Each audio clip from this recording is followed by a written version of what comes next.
नमस्कार महाराष्ट्र. लाडकी बहीण योजनाबाबत महाराष्ट्र राज्य सरकारला सर्वोच्च न्यायालयाने सुनावले. जाणून घ्या सविस्तर. व्हिडिओ पूर्ण बघा. चॅनलवर पहिल्यांदा आला असाल तर प्लीज सबस्क्राईब करून बेल बटन दाबायला विसरू नका. तर लाडकी बहीण योजनाबाबत राज्य शासनाकडे पैसे आहेत, परंतु जमीन मालकांना त्यांचे हक्काचे पैसे देण्यासाठी नाहीत का, असा सवाल राज्य शासनाच्या मुख्य सचिव यांना सुनावले आहे. वन विभागांशी संबंधित असणाऱ्या TNA गोदावर्मन सुनावणीच्या वेळी राज्य शासनाकडून शपथपत्र सादर न केल्याने राज्याचे मुख्य सचिव यांना लाडकी बहिणा व लाडली बहू योजनेकरिता पैसे आहेत, मात्र जमीन मालकांना भरपाई रक्कम देण्याकरिता पैसे नाहीत, अशा शब्दामध्ये राज्य शासनास सुनावले आहे. सदर प्रकरण दरम्यान सर्वोच्च न्यायालयाने सांगितले की मोफत वस्तूंवर खर्च केला जाणाऱ्या पैशामधील काही हिस्सा जमिनीच्या मालकांना भरपाई म्हणून देण्यासाठी बाजूला ठेवावा, असे सर्वोच्च न्यायालयाकडून सांगण्यात आलेले आहेत. याबाबतचे शपथपत्र सर्वोच्च न्यायालयामध्ये सादर करण्याचे निर्देश सर्वोच्च न्यायालयाकडून देण्यात आलेले आहेत.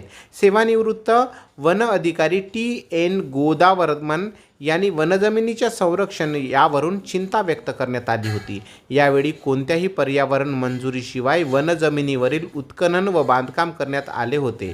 या प्रकरणाची सुनावणी अद्याप सुरू आहे.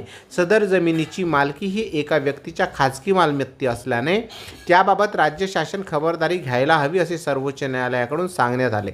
सदर प्रकरणावर राज्य शासनास शपथपत्र सादर करण्याचे निर्देश देण्यात आलेले आहेत. तर याचिकाकर्ता या सदर समकक्ष जमीन अथवा दुसऱ्या एखाद्या जमिनीचा भाग दिला जाईल का, याचिकाकर्त्याला पुरेसा मोबदला दिला जाईल का, तसेच याबाबत केंद्र सरकारची राज्य सरकार चर्चा करणार का, याबाबत शपथपत्र सादर करण्याचे निर्देश देण्यात आलेले आहेत. सदर शपथपत्र दिनांक 13 ऑगस्ट 2024 पर्यंत सादर न केल्यास मुख्य सचिव यांना कोर्टात व्यक्तिशः हजर राहावे लागणार. एकंदरीत काय मित्र हो, सगळीकडे लाडकी बहीण योजनेबाबत चर्चा सुरू असताना सर्वोच्च न्यायालयाचे हे निर्देश फार महत्त्वाचे आहेत असे मला वाटते. तुम्ही आपल्या प्रतिक्रिया कॉमेंट्स करून नक्की लिहा. चॅनलवर पहिल्यांदा आला असाल तर प्लीज सबस्क्राईब करून बेल बटन दाबायला विसरू नका. धन्यवाद. जय महाराष्ट्र.